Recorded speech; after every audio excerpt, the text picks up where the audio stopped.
پھر میں نے برقع چھوڑ دیا کیونکہ میرے سارے دوستوں نے ہر ایک نے بہت میرا مذاق اڑایا کہ وہ مانور میٹرک مانور میٹرک. میری امی بھی کہتی تھی کہ مانور مطلب تم آڈ لگتی ہو ہمارے ساتھ, ہم اس طرح نہیں کیری کرتے اپنے آپ کو, اور تم ہمارے ساتھ ایک برقعے میں ایک انسان چل رہا ہے, مطلب تم ہماری فیملی کی بھی نہیں لگتی, what is wrong with you. اے پیغمبر صلی اللہ علیہ وآلہ وسلم, اپنی بیویوں اور بیٹیوں اور مسلمانوں کی عورتوں سے کہہ دو کہ باہر نکلا کریں تو اپنے چہروں پر چادر لٹکا کر گھونگھٹ نکال لیا کریں.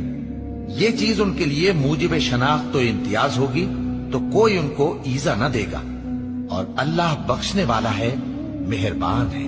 مومنوں, مرد مردوں سے تمسخر نہ کریں. ممکن ہے کہ وہ لوگ جن کا مذاق اڑایا جا رہا ہے ان سے بہتر ہوں, اور نہ عورتیں عورتوں سے تمسخر کریں.